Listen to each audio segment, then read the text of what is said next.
En esta hora de la noche, mi Dios, por la oportunidad que nos das de poder estar acá momentos reunidos. Gracias, Jesús, porque creemos, Padre, de que así te ha placido, Padre, así te ha agradado, Padre. Nos das este privilegio tan grande de poder acercarnos acá en este lugar y con el único propósito de que tu nombre sea honrado y glorificado, Padre.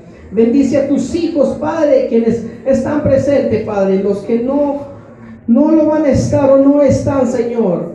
Te rogamos también por ellos. Tú conoces mejor sus condiciones y desde ya tu bendición sobre ellos. Y de esta manera, Padre, en esta oportunidad te pedimos para que tú seas el que nos ilumine nuestra mente, Padre. Abra nuestro corazón y que el poder de tu Santo Espíritu sea nuestro maestro para poder entender tu palabra. Glorifícate en todo momento y en el nombre que es sobre todo nombre. En el nombre de Cristo Jesús te lo pedimos. Amén. Amén. Vamos a ver un pequeño tema en esta oportunidad, hermanos, sobre los sufrimientos del Mesías. Los sufrimientos del Mesías. Para poder entender, hermanos, desde mucho antes, en el libro de Génesis, en el libro de Génesis 3:15 podemos entender una de las promesas de que iba a haber un Mesías. Un Mesías tenía que nacer, pero aún quedaba muy lejos. Vemos en el Salmo capítulo 22, también vemos un panorama que habla sobre la vida de un nacimiento que es en Cristo Jesús. Pero este profeta Isaías es un profeta que Dios lo usó de una manera muy grande para poder profetizar que iba a haber un nacimiento. Y aquí podemos darnos cuenta cuál es el acontecimiento que iba a llevar para poder redimir a su pueblo. Entonces, hermanos, cuando vemos todo este panorama, podemos darnos cuenta, hermanos, que tal como lo anuncia el profeta Isaías, de esa manera se llevó a cabo en el Evangelio. Usted cuando ve todo el nacimiento de Cristo y cómo fue Él despreciado y desechado, vemos acá pasando 7 siglos antes del nacimiento de Cristo, fue dicho. Y ahora podemos darnos cuenta, hermanos, cómo nosotros ya estando bajo la gracia de Jesucristo, podemos contemplar cómo las profecías se cumplieron. Ahora, estamos hablando sobre los sufrimientos del Mesías. Podemos entender, hermanos, que en el versículo 1, escuche lo que dice. Y si usted está conmigo, lea conmigo, dice: ¿quién ha creído a nuestro anuncio?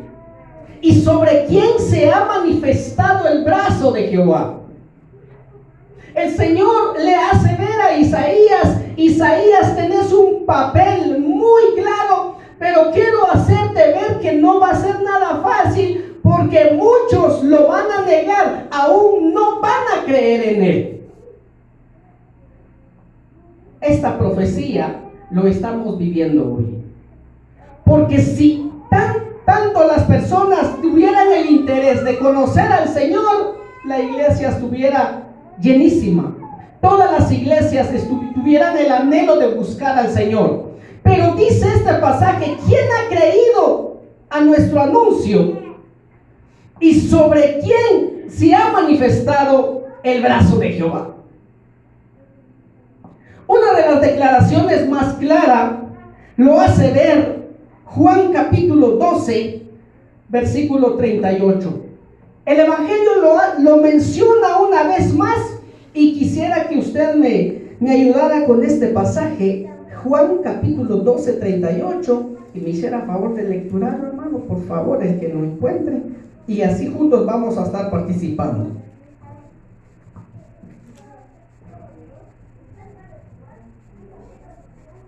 Amén. ¿Qué dice, hermanos? Para que se cumpliese la palabra del profeta profeta Isaías, que dijo: Señor, ¿quién ha creído a nuestro anuncio y quién se ha revelado en los brazos del Señor? Amén, hermano. Vemos acá este dicho, este pasaje bíblico podemos encontrar en San Juan y se llevó a cabo. Si podemos entender, el apóstol Pablo lo menciona una vez más y lo hace ver en Romanos capítulo 16. Ahí usted me pudiera ayudar también, hermano, en Romanos 10:16. Y vamos a entender, hermanos, que como Jesús fue profetizado para dar a conocer que la palabra de Dios es veraz. Cuando Él dice algo, porque lo cumple. Y es por eso, hermanos, aquí podemos entender que tenemos a un Dios grande que cumple con sus promesas. Una cosa es que nosotros no le cumplamos al Señor, pero el Señor, cuando dice algo, lo cumple. Veamos lo que dice Romanos 10:16.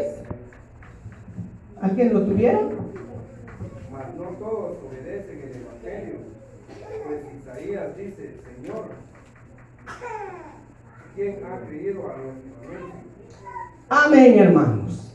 Otro pasaje bíblico que ya 700 años después podemos entender que Pablo menciona una vez más. ¿Quién ha creído? Hasta el propio Pablo, él negando, porque él tenía un objetivo de poder seguir a los cristianos, tenía cegados los ojos, el entendimiento, no podía entender, porque el Señor no había resplandecido su luz en él. Pero hasta que llegó un momento de que el Señor le hizo ver en el camino de Damasco, tuvo el encuentro personal con él. Y ahora él dice: Señor, ¿quién ha creído? Si el profeta Isaías lo hizo ver.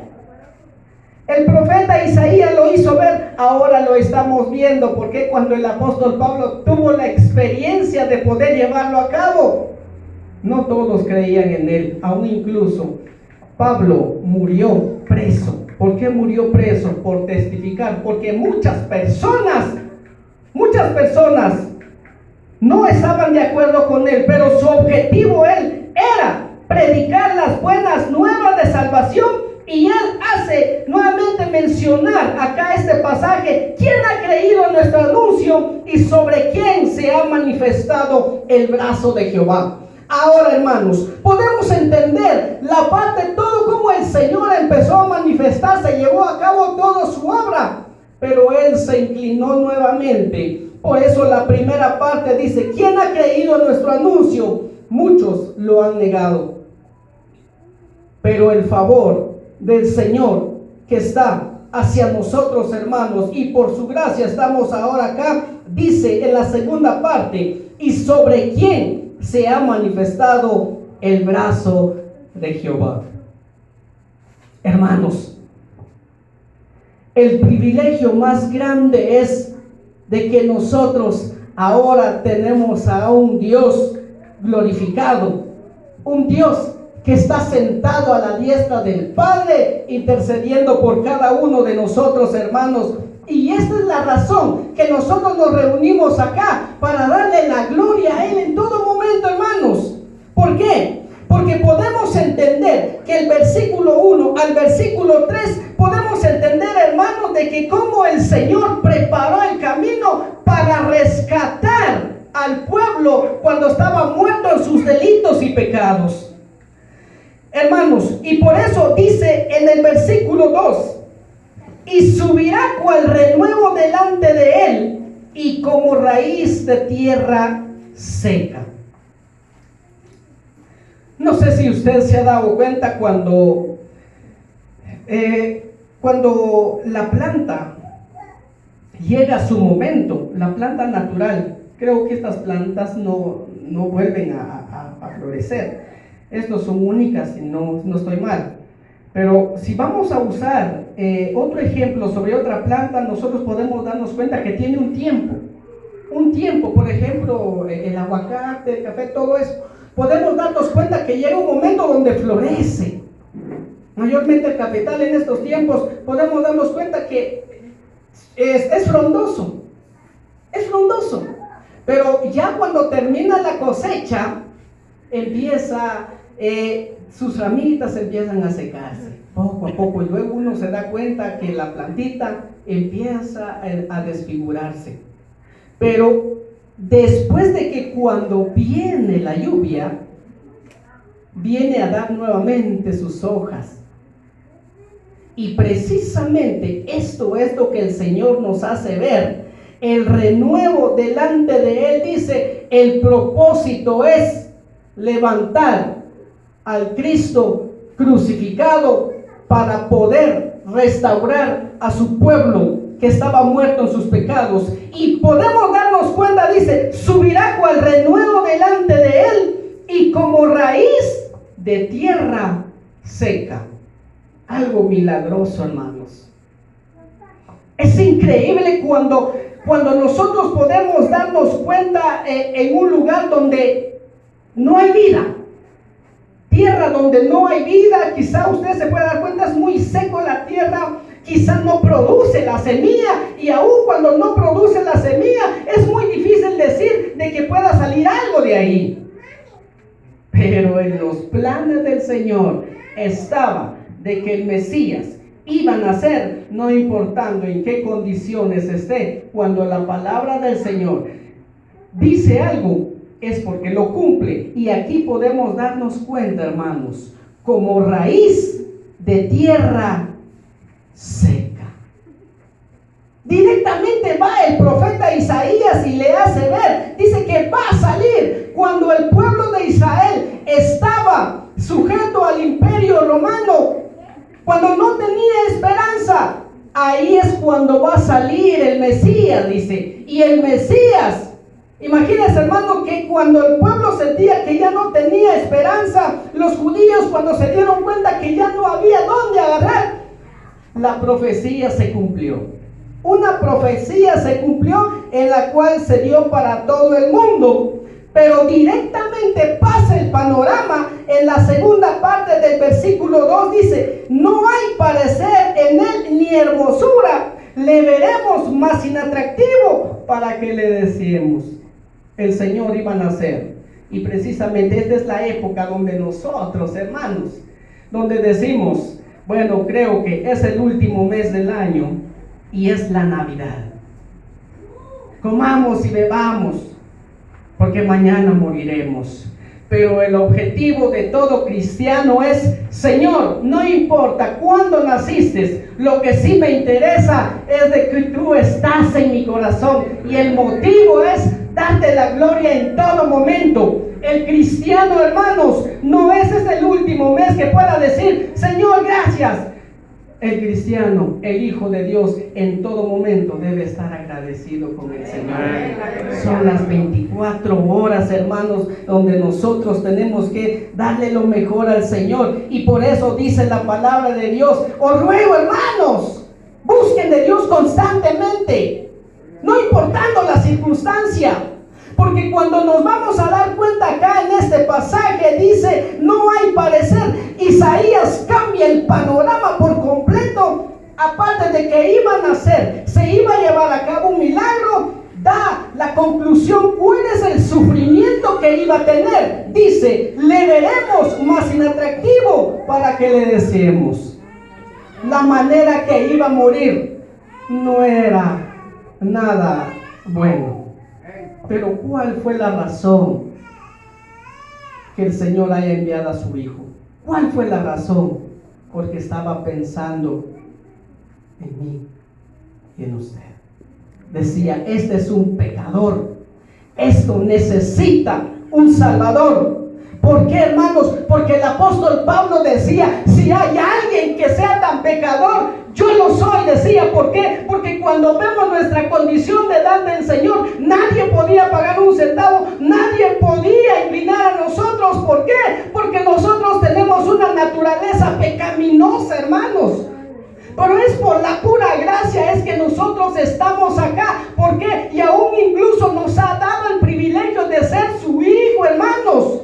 Aparte de ser su hijo, nosotros llegamos a ser herederos de él. Pero ¿cuál fue el pago que él hizo? Es Esto nos damos cuenta de lo que dice en la segunda parte del versículo 2. No hay parecer en él, ni hermosura le veremos más en atractivo para que le deseemos. En la muerte de Jesús, muchas personas ven las películas, el sufrimiento que tuvo el Mesías. Muchos dirán que cuánto lo que sufrió por nosotros, pero es momentáneo, hermanos. Pero qué bueno sería cuando alguien se da cuenta del sufrimiento. Yo le entrego mi corazón porque Él es el autor de mi salvación. Yo lo busco de todo corazón. Pero lamentablemente, hermanos, que no todos tienen ese mismo sentir. Pero creemos nosotros, hermanos, el sacrificio que Él hizo por nosotros es la que nosotros llevamos en nuestro corazón. Ha habido un momento donde nosotros nos sentimos, Señor, yo ya no aguanto. Señor, si es así buscarte, Señor, yo ya no quiero seguir. Pero llega un momento donde el Espíritu toca su corazón. Acordate el sacrificio de Cristo que hizo por tu vida. Fue un pago en la cual ahora es donde tenés que acercarte más a Él. Esto nos impulsa a seguir adelante, hermanos. Algo que nosotros no podemos pagar, solo Él lo pudo hacer por cada uno de nosotros, hermanos. Solo Él, nadie más.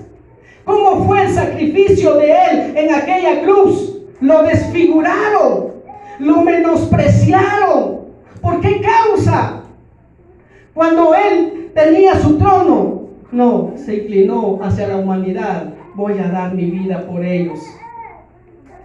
¿Cuál fue el trato que Él recibió? Pero su objetivo fue eso, hermanos. Y por eso nosotros podemos darnos cuenta, hermanos, que Él tuvo un propósito en la cual vino a habitar acá entre nosotros. Veamos lo que dice el Evangelio de San Juan. El Evangelio de San Juan, hermanos, nos da un panorama sobre qué es lo que Cristo vino a hacer por cada uno de nosotros. ¿De qué manera? ¿Por qué se indignó a nosotros, hermanos? El Evangelio de San Juan, capítulo 1.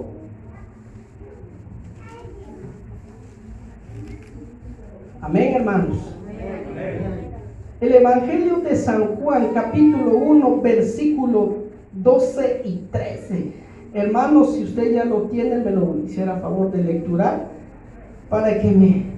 Mas a todos los que le recibieron, a los que creen en su nombre, les dio potestad de ser hechos hijos de Dios. Amén, hermanos. Esto es el privilegio que Él nos ha dado. Pero el pasaje donde Él tuvo posesión humana, podemos darnos cuenta en lo que dice en el versículo 13. Y el versículo 14 dice: los cuales no son engendrados de sangre, ni de voluntad de carne, ni de voluntad de varón, sino de Dios. El verbo, dice, y aquel verbo fue hecho carne y habitó entre nosotros y vimos su gloria como del unigénito del Padre, lleno de gracia y de verdad. Se indignó a ser humano. Estábamos hablando con el hermano y estamos viendo la condición de Cristo que tomó acá sobre esta tierra. Cuando se acercaron a Él, el joven, si no estoy mal, le dijo: maestro, bueno, ¿qué debo yo de hacer para heredar la vida eterna? Le dijo: no me llamas bueno. ¿Por qué Jesús le dijo: no me llamas bueno? ¿Cuál fue la razón? La razón fue, ¿por qué Jesús expresó eso? Porque Él nació de María. Y recordemos lo que pasó en Edén. En Edén entró el pecado. El pecado transmitió a todos los hombres. Toda la humanidad está bajo pecado. Pero se tomó posesión de María. Y por eso María dice: Señor, he hallado gracia delante de ti. Soy una mujer pecadora, pero si me quieres usar como un instrumento, aquí estoy. De María era mujer pecadora. Él respetó la naturaleza humana, que la naturaleza humana cede a pecar.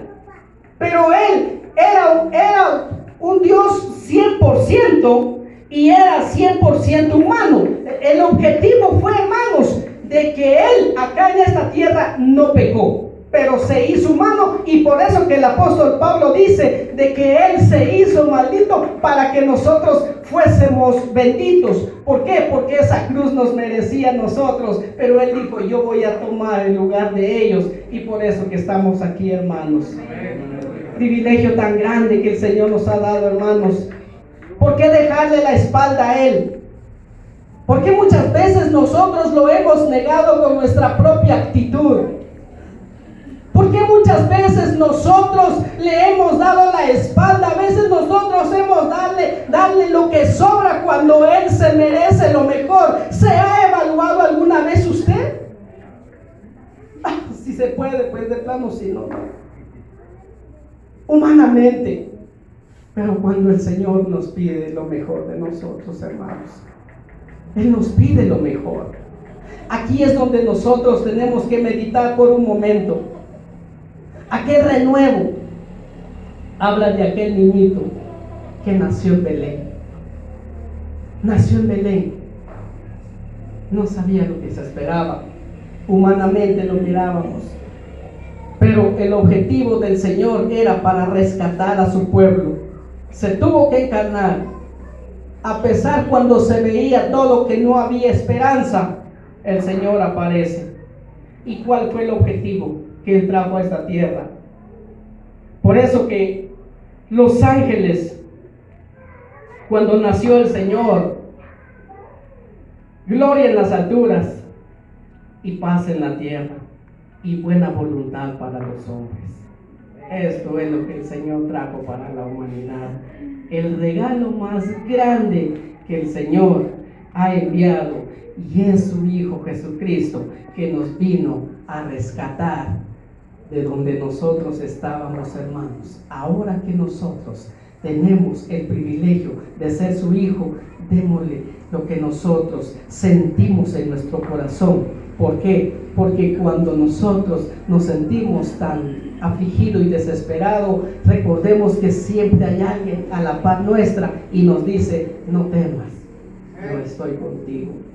No desmayes, porque yo soy tu Dios, te sostengo con la diestra de mi justicia. Y esta es una de las razones, hermanos, de qué manera podemos ver el profeta Isaías profetizando. Y dice en el versículo 3, dice en Isaías capítulo 53, versículo 3, dice: despreciado y desechado entre los hombres, varón de dolores, experimentado en quebranto. ¿Y cómo es que escondimos de él el rostro? Fue menospreciado y no lo estimamos. Aquí entra el pasaje, hermanos, donde muchos lo hemos malinterpretado, donde dice: los primeros serán los últimos y los últimos serán los primeros. Ya vio, hermano. Entonces después hay que aceptar, hay que disfrutar sobre la tierra y agonizando. Hasta eso vamos nosotros a aceptar a Jesucristo. No está hablando de esta manera. La oportunidad primero fue para los judíos. Ellos lo rechazaron, se le dio a los gentiles, en la cual ahora estamos nosotros, hermanos. Que en la cual nosotros éramos los últimos, ahora somos nosotros los primeros. Pero el Señor ha hecho un pacto con su pueblo. Algún día ellos, cuando la iglesia ya no vaya a estar sobre la tierra, los judíos van a empezar nuevamente a buscar del Señor. Imagínense, hermanos, el privilegio más grande que nosotros tenemos es eso, que en la cual nuestra mirada tiene que ser en el Señor. En todo momento, hermanos. Por eso dice, a veces nosotros utilizamos el término donde es que mi situación es tan difícil, nadie me puede entender. Él sí lo puede entender, porque Él pasó por esas sendas tenebrosas, por esos valles oscuros, y lo entiende muy bien lo que usted está pasando. Y por qué no, Señor, cuando estoy atravesando, Señor, tú conoces mi condición, y lo pongo en tus manos, y Él toma control de nuestras situaciones, hermanos. Alabamos y bendecimos el nombre del Señor. El pasaje sigue, hermanos. Vemos un retrato del Señor acá, pero creo que vamos a ir paso por paso para poder entender lo que el Señor quiere para cada uno de nosotros. Pero mientras tanto, sigamos adelante, hermanos. Sigamos adelante, como le decía. Si usted un día llegó a conocer a Jesucristo, ahora le toca a usted predicar las buenas nuevas. ¿Quién ha creído en nuestro anuncio? Muchos lo necesitan, hermanos. El papel importante es cuántas almas usted ha traído al Señor por medio de Jesucristo. Porque recordemos que cuando Él vaya a regresar nuevamente, nosotros vamos a entregar cuenta lo que nosotros estamos haciendo acá.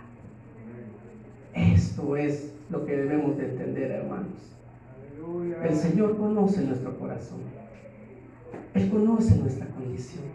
Ahora es cuando nosotros tenemos que acercarnos más a Él.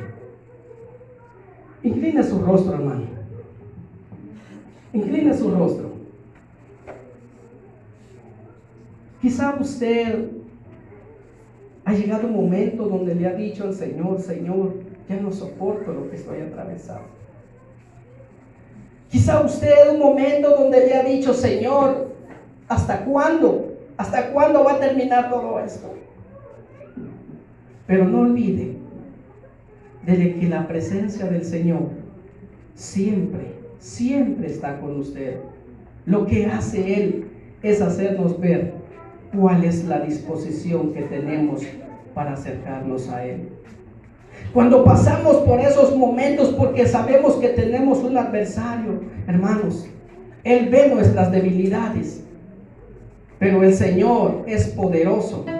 Él conoce mejor nuestro corazón y Él sabe hasta cuándo, hasta dónde vamos a llegar. Y recordemos que después de la tormenta viene la calma, porque sabemos que la palabra de Dios dice que es más poderoso el que está con nosotros de aquel que está en el mundo.